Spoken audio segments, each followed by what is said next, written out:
Hi, so I'm Kekin and I am a 3D artist and a gamer as well. I have been doing 3D modeling and rendering for the past 2 years, and it's been some days that the GTA 6 trailer 2 has been out, and like there are tons of videos on the internet about the small details and the new tech being introduced in GTA 6. I have watched many videos on that, including Digital Foundry's breakdown and many more. They have talked very well about the details. They have discussed a lot of different graphical aspects and the visual aspects and the simulations and reflections, everything. But there is something that I have not seen anyone talking about. First, I want to talk about this scene, this particular scene. I am just in love with this scene. There are like tons of reflections going on. There's tons of ray tracing going on, and there is just so much packed into this scene that when I watched it initially, I was just shocked by the amount of details this particular single scene carries. Okay, the first thing we are not going to talk about is the reflections of dashboard in the windscreen, which is not new at this point. We have seen this in Forza Horizon 5 as well, in Cyberpunk with ray tracing and path tracing as well. So we won't talk about this, but still, the details of reflections in this scene in this game is far more superior than we have seen in Forza Horizon 5, which is obviously based on cars. Okay, so the thing we are going to talk about is this particular glass window. So this is just crazy. Okay, so the first thing was the window itself. In previous games that I have played Cyberpunk 2077, I have played Watch Dogs Legion, Watch Dogs 3 Legion, whatever you call it. I have played like tons of open world games that features car. The Forza Horizon 5, for whichever one you want to take into consideration, you never see a glass window with this depth.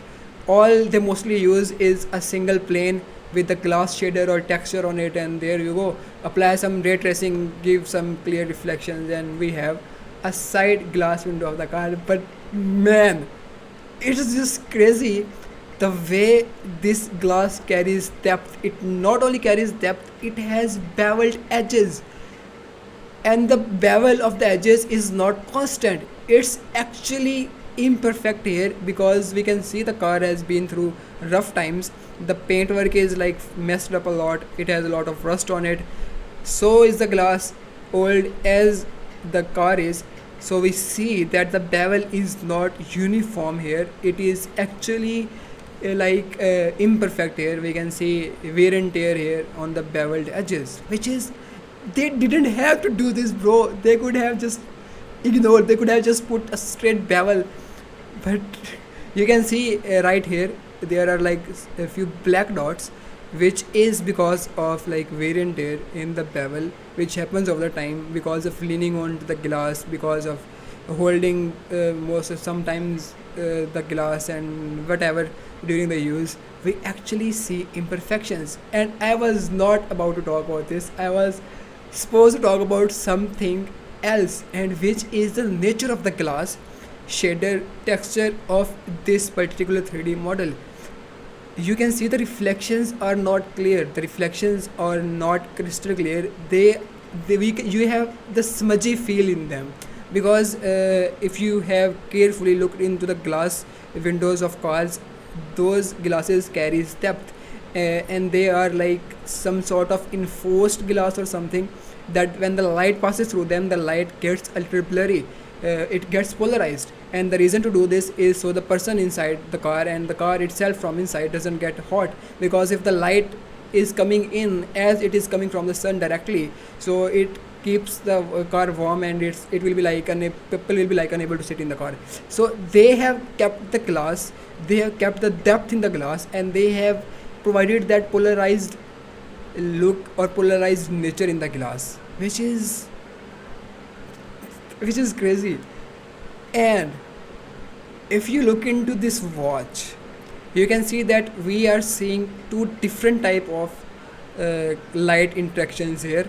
The top part, which is like outside the glass window, is more reflective, is glowing, has a glow because the light is directly falling on it, and we know for a fact that the glasses of watches are reflective. especially the classic watches.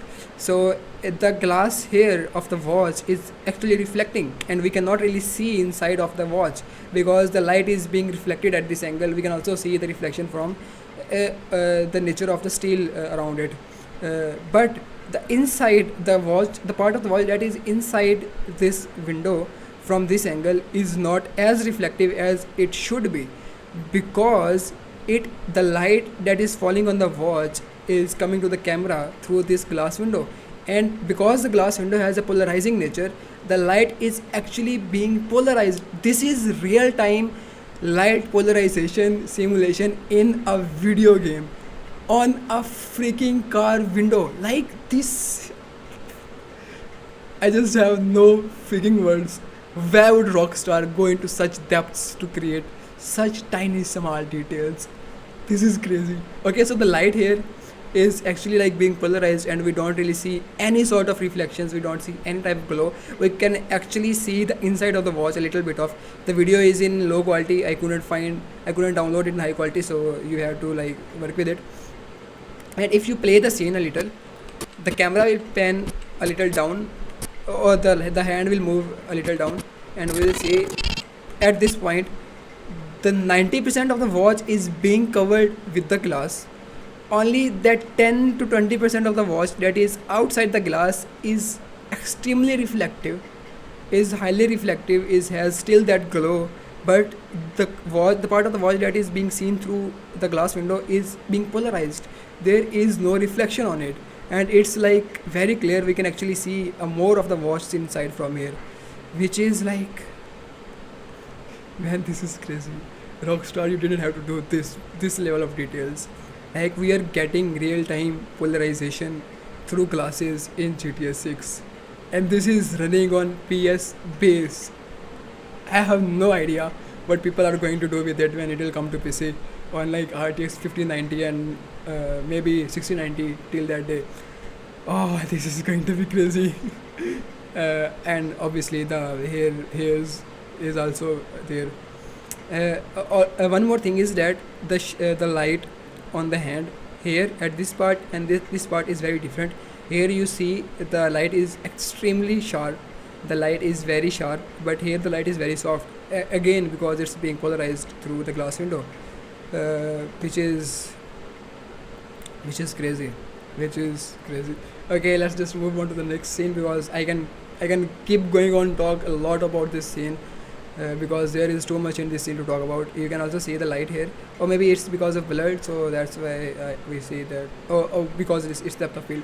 As for the other part of the glass, you see the top bevel of the glass is there reflecting light differently, and we are actually able to see the bevel because the glass is very dense at the top edges, so the light reflection is sometimes very high because the glass material is very dense at edges because of bevel. And we see the same thing here because the top of the glass is dense here, so we can actually see it a little more brighter than the rest of the glass and reflecting light differently, which is, being a 3D artist who has worked with a lot of glass products over the time, this is crazy. Like, because for me personally, working with glass is one of the hardest things to come across. Okay, so there is one more scene that I was talking about, and it's this scene where it takes beer crate out of the store. Okay, so the detail in this scene is related more towards sound effects that is synchronized with the movement and inertia of the liquid inside the bottles.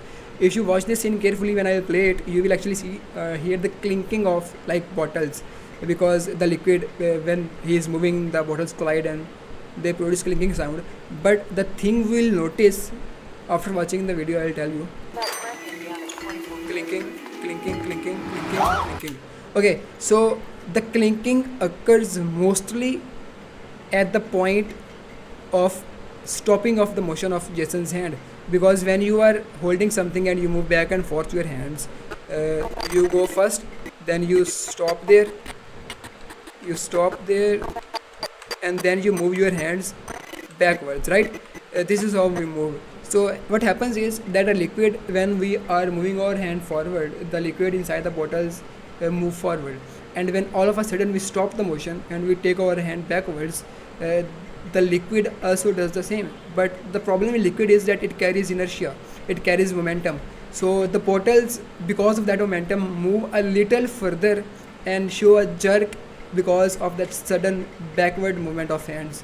And at that point, because the bottles feel a jerk and they collide with each other, and they produce a clinking sound, which you can clearly hear. The clinking sound is mostly at the end points of the motion, which is like, this is, if even if it is like some type of workaround for the simulation, and it's not actually a water simulation here, fluid simulation here, still it's crazy how the VFS SFX sound effects is very closely and accurately synchronized with the motion of the fluid, motion of the bottles, because of the fluid inside them. Like, this is an indirect relation. The fluid is moving because of the hands, and then the fluids are generating inertia momentum, and then that momentum is causing the bottles in which they are packed to move, and then the bottles collide, and that creates the clinking sound, which we do see in real life. And it is crazy, and it is very easy to like overshadow, because this is something that happens with us on daily basis, and it is very easy to like overshadow this thing.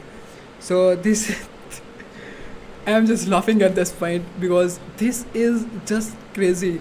This level of detail in a game, no man, this is crazy. So I am very much excited for the game to come out. I hope we get it on 26 May 2026, because and I hope that we are alive. Most of us, every one of us is alive at that point, so we can actually enjoy the game. But I have no idea. All we can do is hope for the best.